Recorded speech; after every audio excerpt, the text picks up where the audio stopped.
powerful regional women's organization wants to work with law enforcement officials to reopen cold cases involving the disappearance of women. They are also plugging for legislative amendments to further protect women from domestic violence. Royden James reports. Caribbean American Domestic Violence Awareness (CADVA) has been working behind the scenes for years in the area of women's rights. CADVA is the organization that pressed the police to reopen the Babita Sarju's case, and they are pleased with the results so far. Now the NGO wants a Babita Sarju's missing persons bill to be laid in Parliament. CADVA's representative, Attorney Diane Marjorie, told the media conference on Friday that the organization plans to work along with the police to reopen similar cases. As we continue to ensure justice is served for the Babita Sarju case, we will also begin to press the Guyana Police Commissioner and the DPP for the reopening investigation of the Shima Mangar's case. Shima's mother is here today. Mothers of Guyana have to unite because cases like this have many unanswered questions, and I still have unanswered questions as to why the Sarju case was buried for all these years. Marjorie said that CADVA will continue to fight for females who are victims of domestic violence and those who come under threat from time to time to avoid a reoccurrence of cases similar to Sarju's. But in the meantime, the organization wants a bill to be laid in Parliament which will protect victims of the social ill. We will push on the platform for missing persons and ask the government of Guyana to create an enactment of a missing persons bill in the name and memory of Babita Sarju. Call it the Babita Sarju Missing Persons Bill.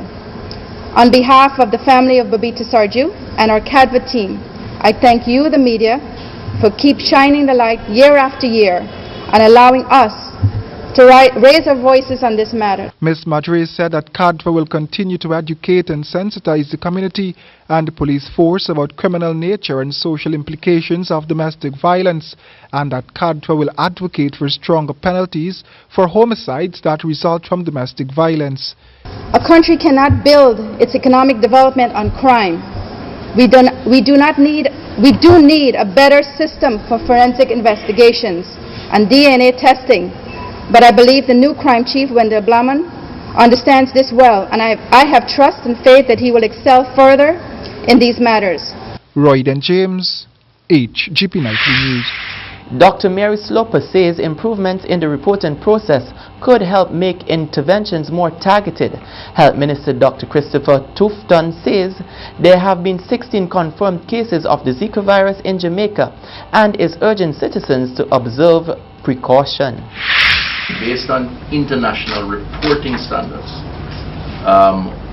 the numbers we have reported, which to date is 16, is subject to lab tests and confirmation.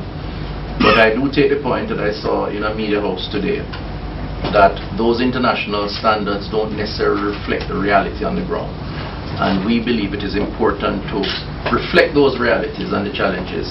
And therefore, we are reporting the suspected cases based on the doctor's assessment and the need to tackle the problem at the community level, which is why we have taken the approach to give these numbers and not just the 16. 2 of the 16 confirmed positives are pregnant women who will be continuously monitored, and samples were tested both at the University Hospital and Carver labs in Trinidad. All confirmed cases of the Zika virus have fully recovered of the 16. As you know, the unborn child is at high risk of developing microcephaly once the woman has been infected with Zika virus while pregnant. As part of the second phase of our activities, we'll be placing more emphasis on pregnant women, their partners, and those who develop severe diseases such as GBS, while we continue to engage the population and stress the importance of taking personal responsibility. Let us be frank and let us appreciate that fogging is an extremely temporary solution. The most permanent solution is people action in their community to prevent the larvae from breeding into a mosquito by controlling breeding sites.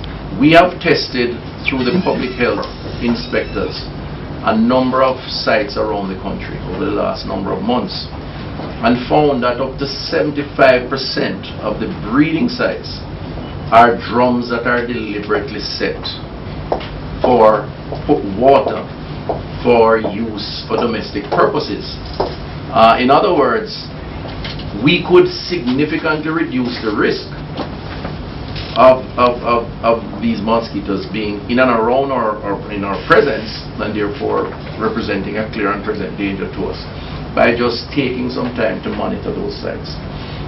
From our standpoint, we are going to try to ensure that drums used for storing water are tightly covered with plastic or mesh. And in this regard, we want to seed that initiative, because it's about changing behavior. Again, through the charitable services of Food for the Poor, we have had dialogue with them. A 35-year-old prisons officer in Trinidad has been held for stealing a set of keys for the Port of Spain State Prison, remained in police custody up to late yesterday as detectives continue to build a case against him. The officer, who has more than 4 years service, was detained by the Port of Spain CID detectives after the missing keys were found at his St. Helena home on Friday. According to reports, the officer, who was last assigned to the prison's West Wing, left the bunch of keys after his shift ended on Thursday evening. His colleagues attempted to contact him on his cell phone when they realized the keys had not been lodged with the facility's secretary, but he did not answer.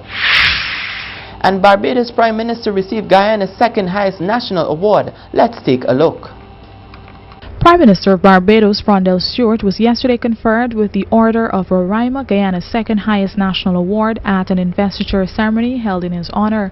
President David Granger remarked that the award stands as a recognition of the Prime Minister's support for the rights of small island and low coastal developing states, his advocacy for CARICOM's demand for repatriations for the citizens of Caribbean region, and his contribution to the reduction of the impact of climate change in the region. Prime Minister Stewart is a doughty defender of the territorial integrity of Guyana and Belize and the maritime space of all Caribbean states. It is for these reasons, ladies and gentlemen, that we applaud Prime Minister Stewart's leadership and stewardship.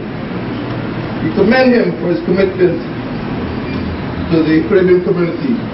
The Guyanese head of state said that Prime Minister Stewart is known for combining his country's legendary leadership in regionalism with the international activism necessitated by the changing circumstances of the 21st century Caribbean. Meanwhile, Prime Minister Stewart says that he receives this honor with much gratitude and humility. The two states' Prime Ministers, Forbes Burnham and Errol Barrow, were among the 4 founding fathers who signed the treaty establishing the Caribbean community in Chaguaramas in 1973. Barbados and Guyana that were at Chaguaramas, two of the originating countries signing the Treaty of Chaguaramas. We have to continue that leadership, and I think that the relationship between President Granger and myself promises much in that regard, and therefore I feel ennobled and proud to have been celebrated in the way in which I've been celebrated today, and that has added some sparkle and significance to the receipt of this award. Speaking about bilateral and trade relations between the two countries, the Prime Minister said that concerted efforts are being made by both nations to improve and strengthen the Guyana-Barbados Joint Commission. Tracy Candrakes for Capital News. The 9 members of the Provisional Electoral Council (CEP) on Saturday held talks with officials of the major political parties in Haiti amid widespread speculation that the presidential elections could take place on October 9th. According to informed sources, the CEP has indicated a willingness to publish an electoral calendar next week, as early as today, outlining the dates for the presidential elections. The sources said the first round will be held on October 9th, and if a candidate does not receive the necessary amount of votes to prevent a second round, then that will take place on January 8, 2017, and the final elections results will be published by January 30th the next year. Media reports out of Haiti said the interim president, Jocelyn Prevert, who was in Cuba attending the Summit of Associations of Caribbean States ACS told his Dominican counterpart, Delano Medina, the poll will be held in October. During the meeting on Saturday, party officials were informed that the presidential race, which fielded 54 candidates, will not be reopened to accommodate any new candidates, and that the current 54 will have until June 27 to confirm their participation in the elections. And this brings us to the end on your regional news. Stay with us. We'll return shortly with news from the international arena.